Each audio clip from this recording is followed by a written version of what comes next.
The Arizona Coyotes pulled out a surprise upset over the Las Vegas Golden Knights. We talk about that and more on tonight's episode of Locked On Coyotes. Your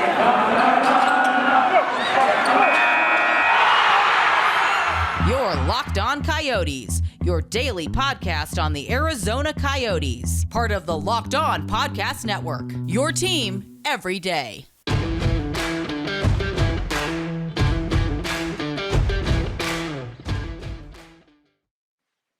Hello, everybody. Welcome to Locked On Coyotes. I am Carl Pavlock. I will be hosting today. Unfortunately, Robin still dealing with some family issues, so she is unavailable. But I do have a special guest, Haynes Evans, joining me for the first time. How are you doing today, Haynes? I'm doing well. I appreciate you letting me come on the show today and talk some Coyotes hockey with you. Yeah, thank you for coming on, especially on a Saturday morning. It was a good game, and yeah, definitely should be fun to talk about. Before we do get started with that, I do want to thank everyone for making the Locked On Coyotes your first listen of the day. Hopefully, if you're doing some Saturday work or some chores around the house, pop it in and listen to us talk about the Coyotes. But Haynes, definitely a surprise win for the Coyotes. We had set this up on Wednesday. Did you think the Coyotes were going to win this game on Wednesday morning when we first talked? To be honest, no. I mean, it wasn't a win that Arizona usually gets against Vegas. Granted, they've done it twice this year, and usually they come in and play a game like Vegas, and they played only Vegas twice this year. My bad. I was thinking Marc-Andre Fleury with Chicago, but Yeah. they play this team. Usually in the last few years, it's kind of been a washout for the Coyotes, but as of recently, this team's been real competitive against these big name teams. We saw it against Tampa. We've seen it here now with Vegas. We've seen it against Colorado, and it's a good all around team win. Everybody kind of battled hard in every position. Everybody was playing well, playing smart, playing physical, and it was a great team win. Yeah, definitely. We've definitely seen the Coyotes playing different these past couple weeks. I haven't always been the most impressed, but even in the losses to the Los Angeles Kings, it looked like a different team. And also, I do kind of want to point this out. Vegas is definitely not the team they've been in recent seasons this year. Despite the fact that they're still like top two in the Pacific Division, I really think that says more about the Pacific Division than it does about the Golden Knights. The Coyotes luckily got to face off against their backup last night. Who was it? Laurent Brosson. Brossoit. Yeah. Not exactly Robin Leonard, but he did a pretty good job. Like the Coyotes definitely didn't have an easy game last night. Um, Let me ask you this. We've Mhm. seen quite a few slow starts for the Coyotes. We saw one again last night.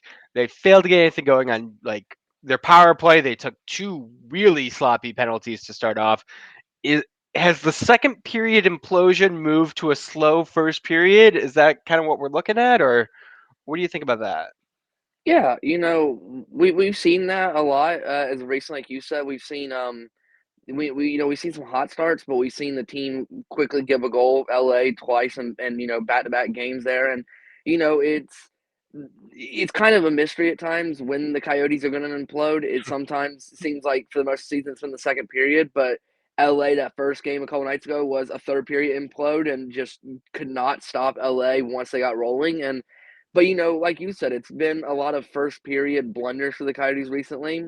They've really struggled to, really generate anything. It seems like a lot of those first periods are going in with, 5 to 6 shots a period. They've allowed almost close to 20 in the first, and they're only getting 5 to 6. They're really struggling in the first period to really get the wheels turning. And luckily for them, it wasn't too bad of a game by the time the second period rolled around because they this year had slowly been able to start getting things rolling later in the second. But it's a gift and a curse. It's good the team is finding footing, but if you're not battling hard for all three periods, it doesn't matter how well you play in the second. Yeah, definitely. And I mean, that's something that I've noticed every single game pretty much. The Coyotes are gonna implode at one point. Even against like I like to point out that the Coyotes seem to implode against the Buffalo Sabres at one point, but the Yep. Sabres are just so bad they weren't able to score goals.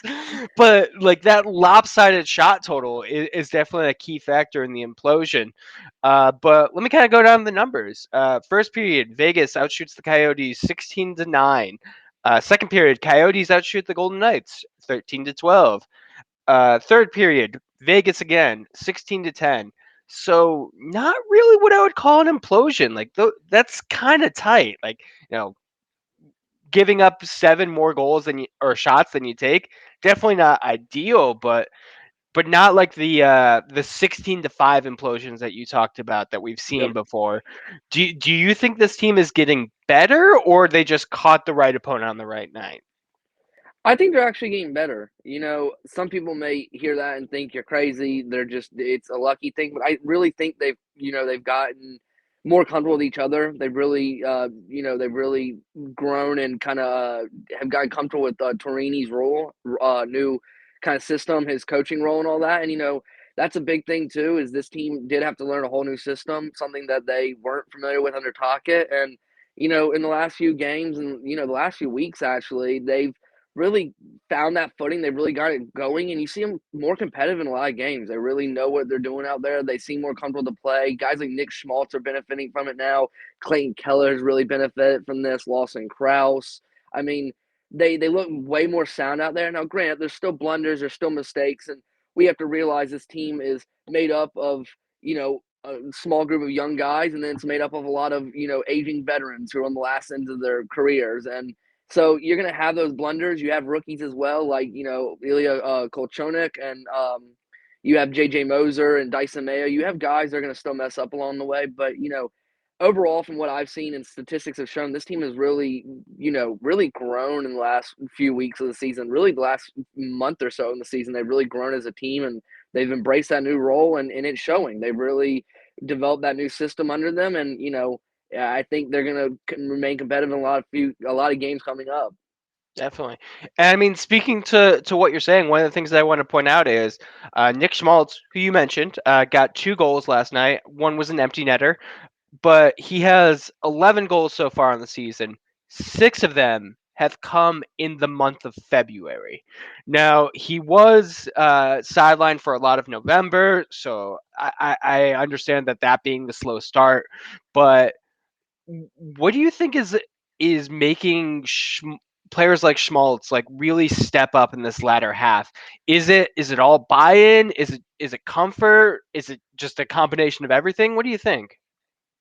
That's a great one, and I really think it's kind of a little bit of everything. I mean, like I was saying, he's really bought into Torini's system, and he said it. He's been asked about it, and he says he feels more comfortable in the system. He's really buying into the system. The team's buying into the system, but I think he's really benefiting off of line mates. I mean, he's playing with Clayton Keller right now, and we've seen the season that Clayton Keller's been having, and that benefits a lot. Playing with a guy like Clayton Keller on your line is huge when you have a lineup full of maybe a lot of guys who can't score, like the Coyotes have at times. It's great to put your guys who can score in lines together, and I think Schmaltz is really benefiting from knowing that he has that kind of that outlet in Clayton Keller, or he has that outlet in Travis Boyd, or in Phil Kessel, or Alex Alchenyuk, or Lawson Krause, and he's really kind of gotten comfortable in that line. But like you said, he's bought into the new system. So I think it's kind of a little bit of everything. Yeah, definitely. I am really looking forward to seeing like Schmaltz and Keller play next season together after a full year of Bears system. So there's not necessarily that adjustment period. Of course they'll probably have a new center. I Mhm. believe you tweeted out that Travis Boyd seemed like a potential trade target. Yep. So there'll be some adjustment, but definitely should be a quicker start for those two next year. All great stuff. We are going to keep talking about last night's game, but first, a quick message from our friends at Built Bar. And that's, have you tried the puffs? If not, you're really missing out on one of the best tasting Built Bar flavors. Puffs are the first ever protein infused marshmallow. They're fluffy, they're marshmallowy, they're not just a protein bar, they're a treat, and they're covered in 100% real chocolate. The puffs are a fan favorite with some incredible flavors. You got yummy cinnamony churro, coconut marshmallow, banana cream pie, which is one of my favorites because I love banana cream pie. Also good. And they're covered in 100% real chocolate. What I want you to do is go to built.com and use the promo code LOCK15 to get 15% off your order. That's promo code LOCK15 for 15% off at built.com. And we're back. Carl Pavlock talking with Haynes Evans. Again, unfortunately, Robin is dealing with some personal issues. She will not be joining us until probably middle of next week, but definitely wanted to talk about last night's game. Um, Big thing that I saw Haynes was this was the first game where we got to see Nick Ritchie. Looked like he was going to play against the Kings. Unfortunately, he had Hmm. some visa issues. Those have been worked out. What did you think of Ritchie's play? You know, he played a great game. I mean, he was physical. I mean, I didn't expect him to come in, and put up a hat trick. Yeah, It would have been great to see. It would have been hilarious to see it. It would be kind of a giant like aha to the Maple Leafs for moving him there. But he played a great game. He was physical. He was a body presence on the ice. He did what kind of that role he's kind of developed in the last like year or so is being that big body kind of guy who's physical and makes his presence known. And he did dish that on the ice, which was good. You're playing a team like Vegas who's got some big body players. You want to set that tone early that you can play and hang with them and be physical as well. And I think him and the rest of the team did it really well. yeah, definitely. I mean, I didn't expect him to come in and be a top six winger right Hmm. away. I do hear, especially we had James Reeves on, who also covers the Toronto Maple Leafs. He suggested that he could probably eventually slip into maybe like a top six, like be like a Lawson Krause type player. But Hmm. that definitely takes time.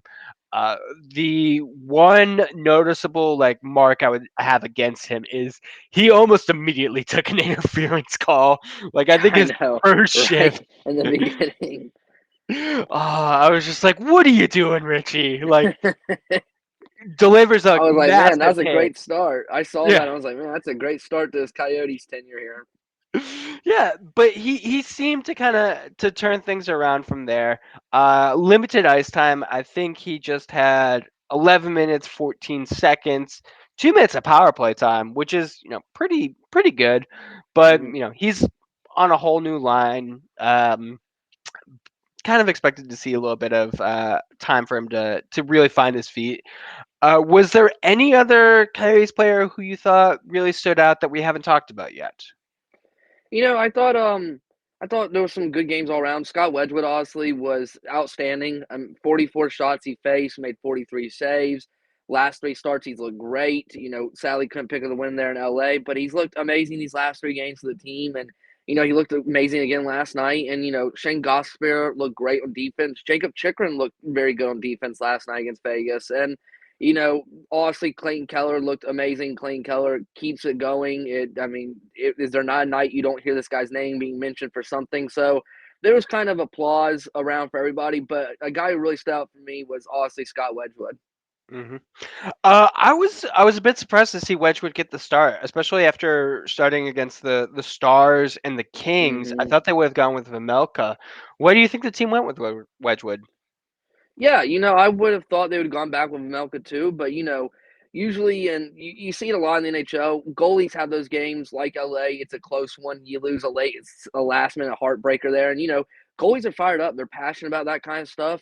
They wanna. When he played a great game, you can't knock that. He played great against the Kings, and a game like that, and in a heartbreak there, he had to be pushing to go back out there, and that Coach Bear had to be chomping at the bit to get back in there. I mean, you play great in back-to-back games, and one of them you just can't end up pulling off a last-minute win there, and you end up losing in a heartbreaker. I mean, your goalie's fired up. He wants to get back in the crease there, and he wants to do it again. So I applaud them for giving him the net again. He showed that he was deserving of it, and we're definitely going to see Vamelka most likely, upcoming game here. But I think it was a smart move to go Wedgwood here. I think he showcased in these last three games that he deserved to be the goalie for these last three games.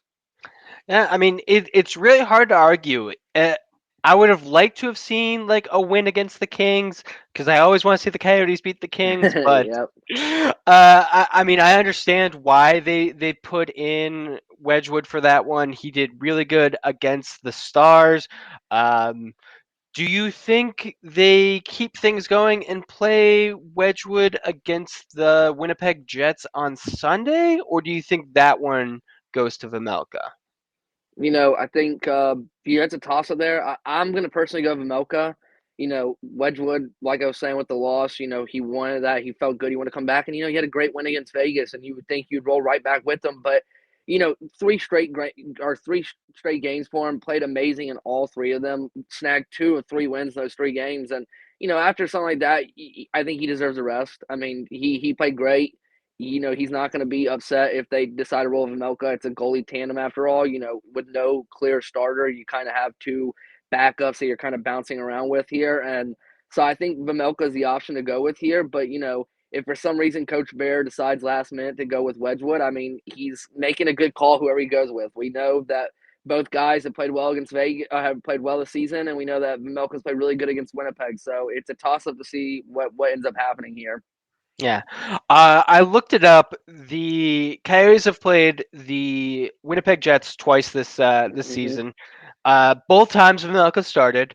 The first one was a 1-0 win back on November 29th. Uh, Next one, January 4th, was a 3-1 loss. So either way, I would say the problem or the aspects of those games have not been Vimelka's play. He stole a game, but the Coyotes definitely need more offense moving forward.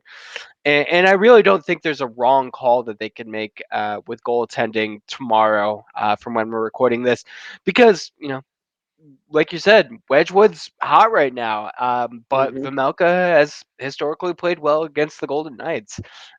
It's a tough call. I guess it really just kind of depends on what Bear's thinking and how the guys are doing, because I feel like today and tomorrow are when that decision is going to be made, Yep. not last night, because yeah. But anyways, all good stuff. We are going to continue this one, talk a little bit about the Winnipeg Jets coming up, but first, another quick word from our sponsors. Football may be over this season, but basketball is in full steam for both pro and college hoops. For all the latest odds, totals, player performance props, right down to where the next fired coach is going to land, BetOnline.net is the number one spot for all your sports betting needs. BetOnline remains the best spot for all your sports scores, podcasts, and news this season. And it's not just basketball. BetOnline is your source for hockey, boxing, and UFC odds, right down to Olympic coverage and information. Head over to the website today or use your mobile device to learn more about trends in action. Bet online, where the game starts. And I do want to remind everyone to check out Locked On Now after this. If you want some more coverage, head over and check out on Locked On Now.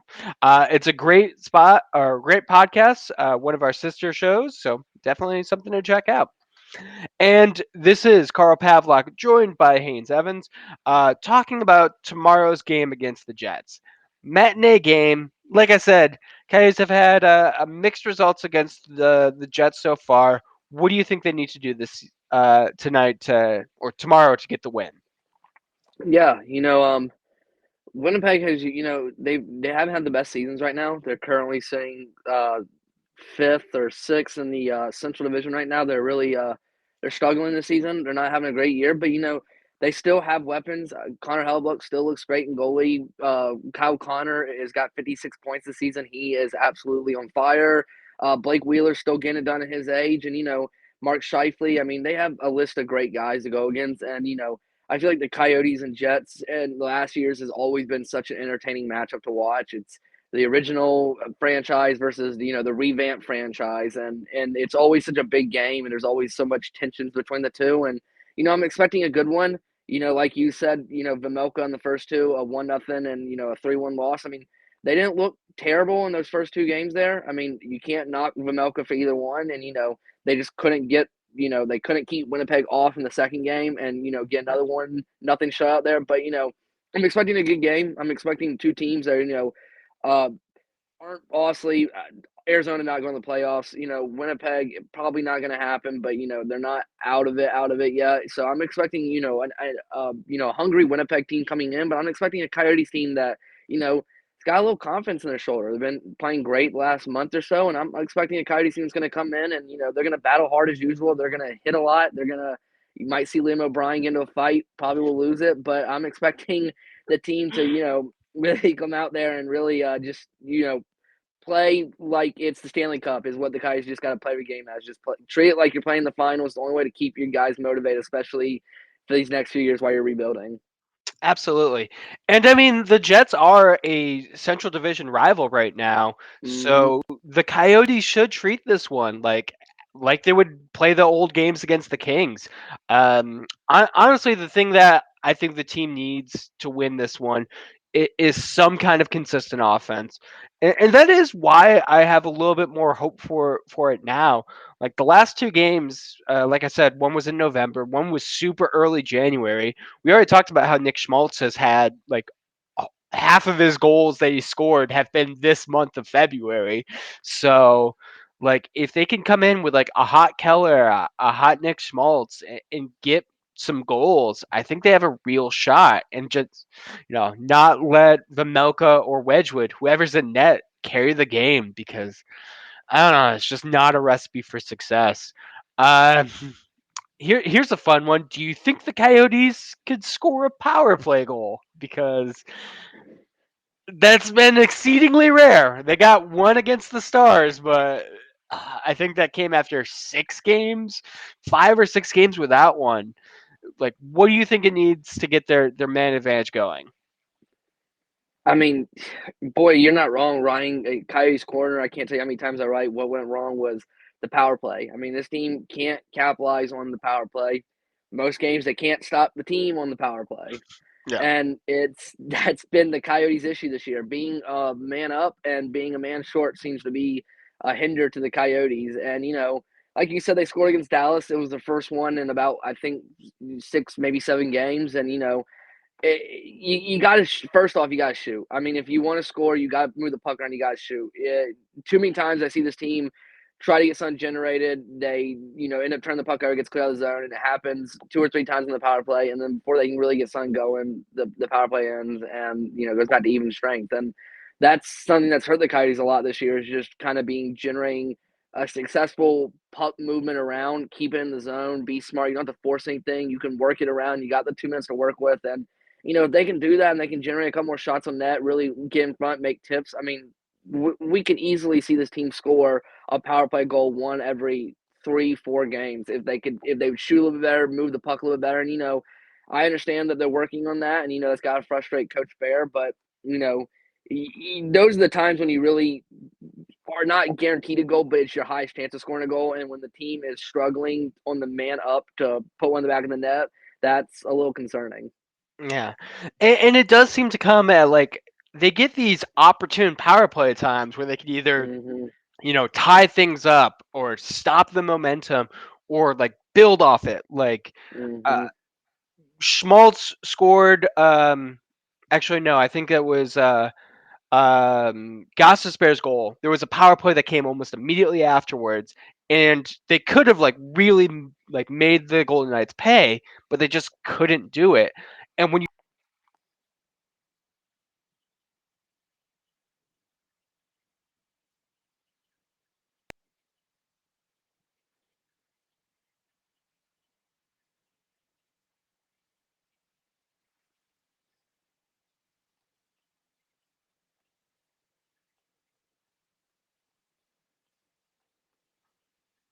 Haynes, can you hear me?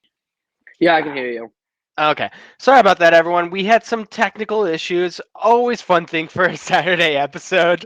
Um, but yeah, I was just saying the power plays, they're coming like at the opportune times, but they're just not being able to do more with them. Is Mhm. there anything else that you think the Coyotes need to do for tomorrow's game? They need to have better face-off success. And I understand, they don't have guys like, they don't have Christian Dvorak anymore, who's a big face-off guy for them, and they are lacking some true centermen that are really good face-off takers. But I mean, this team at one point last night, I think through the end of two or maybe through the end of one was being they were it was 22-9 in face-off wins for Vegas. This Yeah. team in the last 5 games has been heavily blown out in the faceoff circle and win percentage.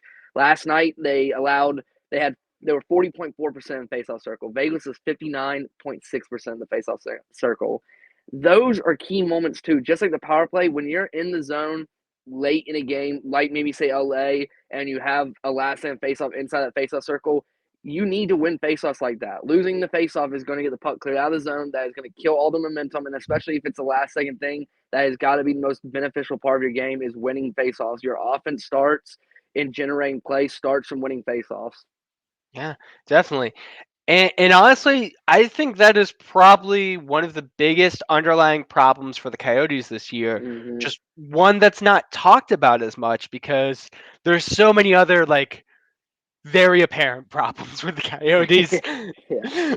Like you're just like you could talk about the poor special teams, you could talk about the lack of offense, you could talk about like any kind of like finishing edge, but faceoffs are a problem too, and one that's probably not going to be fixed this season. I think you really need to bring in like personnel to solve that. So it'll be interesting to see what steps Bill Armstrong takes this offseason to kind of fix that, because you're right, it is a big issue for the Coyotes. All right. That's going to do it for everyone. Haynes, tell the people where you can be found, point them to all your socials and where you write and talk and all that fun stuff. Yeah, so anybody that's wanting to follow me and listen to me talk about hockey, if you're interested in even listening to me talk about hockey, I'm on Twitter at Haynes P. Evans.